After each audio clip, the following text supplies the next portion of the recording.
Тасшағылдан астық, бағытымыз Индер жақ. Алдаберген деген қауымда біздің тікелей жетінші атамыз Дос атамыздың бәйбішесі Боранбике деген әжеміз жерленген құлпытас табылып оқылды. Сол кісінің басына барып зиярат етіп, сонымен қатар сол аумақта жақын жерде қауымға, Алдаберген қауымына жақын жерде Махамбет батырдың, Малайсары бидің зияраттары бар екен. Осындай тарихи тұлғаларды да аралап, зияраттап қайту жоспарымен Қаратөбеден шыққан жайымыз бар. Басында жолдас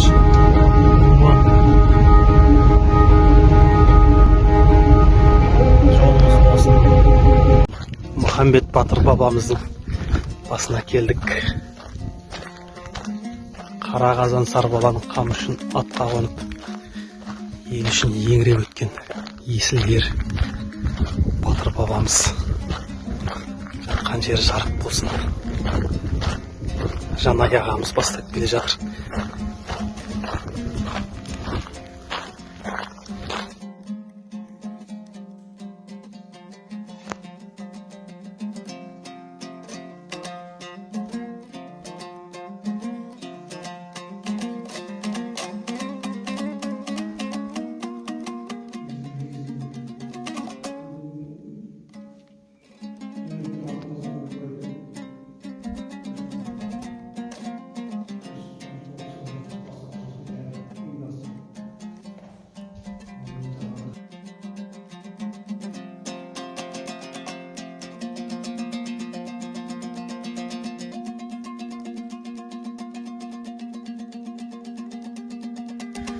Жанай ағамыз түсіндіріп жатыр, мынау изен деген шөп екен.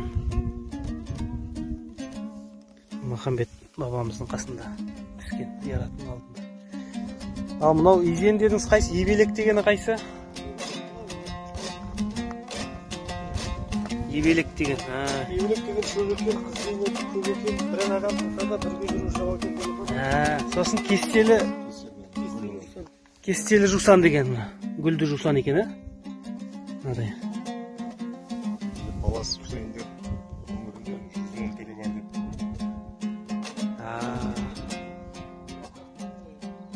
Қайсы 40 бұл?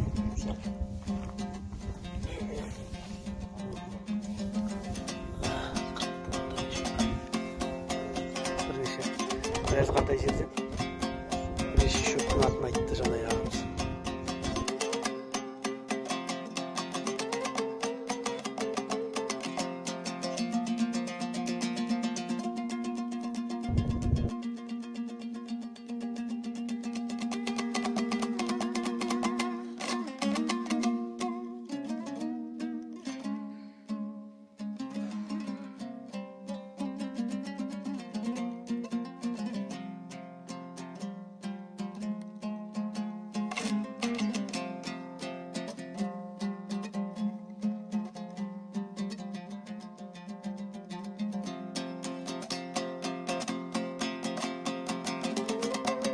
Малайсары бабамыздың басына келдік. Мына жерде осындай шөптер өскен екен мінекей. Жанай ағамыз итсигек деп айтып жатыр. Бұдан сабын жасаған деп.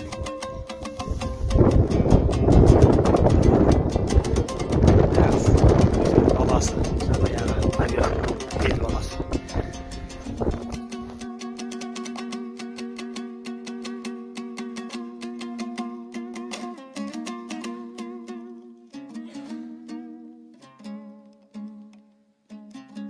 Осы мына сары. Кішкентай болып шығады. Мына сап-сары болса. Мұртық деген сияқты. Мұртық деген шөп екен. Жем сияқты. Жем сияқты. Мұртық.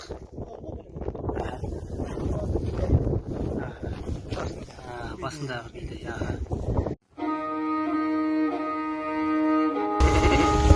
Анау жерден Махамбет атаның басы көрініп тұр.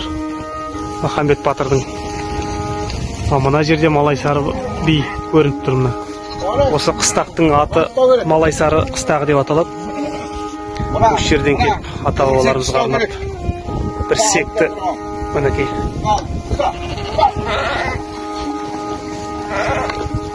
Шалып ата бабалардың Құдай жолына деп садақа қылып ата бабалардың рухына бағыштамақпыз бұйырса. Боранбике әжеміздің басына арнайлап келіп жатырмыз зияратқа.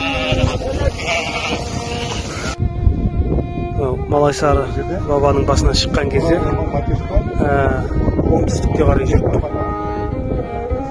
мынадай жайықтың арнасына келеді. Арнаның аты қалай деп едіңіз? Канал. Алғабас жорық деп аталады. Жалпы осы жер мынау өтетін жерді Малайсары өткел деп айтады. Қазір осы жермен өтіп кетеміз ғой да арғы бетке. Жоқ, арғы бетіміз осының бойында.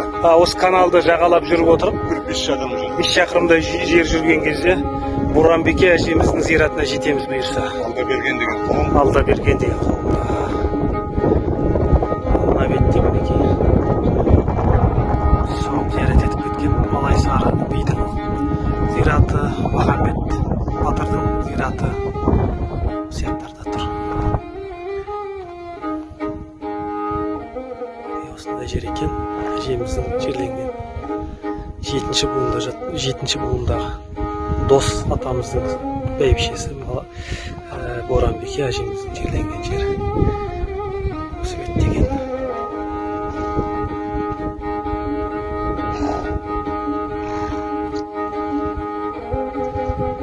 Мінекей көптен ойымызға алған іс бүгін сәтімен жүзеге асып жатыр. Боранбике әжеміздің басына келдік зияратына.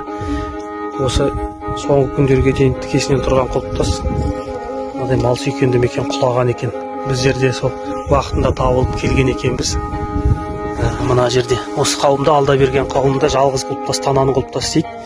Мінекей тананың белгісін салған біздің әжеміздің құлпытасы.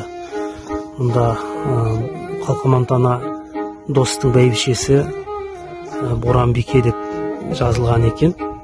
Оған тас белгі орнатқан немересі, баржының баласы Сартай деген жазу бар екен.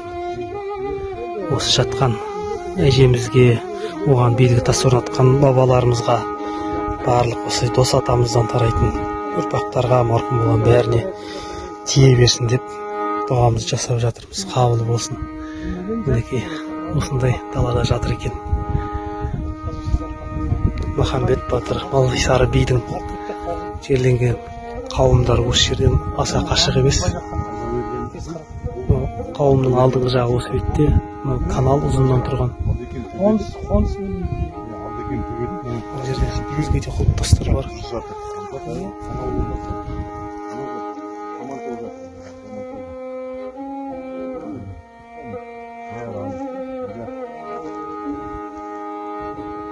Боранбике әжеміздің құлпытасын жазуын жерге қаратып аударып қойдым. Тұқылы ғой енді мына жерден құлағаны түсінікті.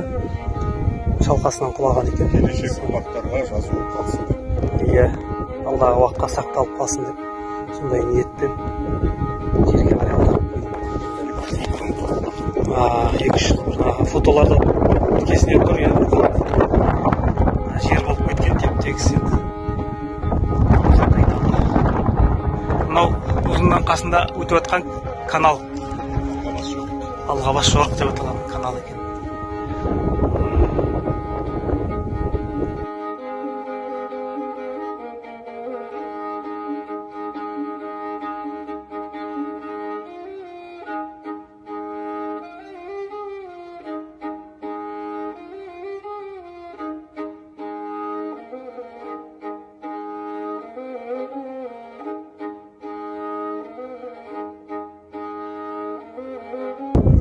Алда берген қауымының құлпытастары. Мына жерде көміліп жартылай жазу көміліп қалған құлпытастар да бар екен. Жерде жатқан қалмаған шығар. Қаз-қатар тұрғандар да бар, көмілгендер, жатқандар, құлағандар бар. Мынау дөңпелер ғой, үлкен шошақ маллардың орнауы ертедегі. Осының арғы жағында мінекей Боранбике әжеміздің құлпытасы құлап жатыр екен. Соңғы жылдарда құлаған бұл керек. Былтыр я биыл.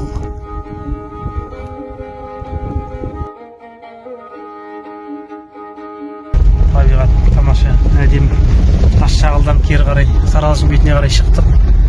Ойдағыдай зияратта Боранбике әжеміздің басына барып бір ұрпақ ретіндегі перзенттік борышымызды сәл-пәл болса да өтегендей болып жақсы әсерменен кері қарай қайтып келе жатырмыз ауылға.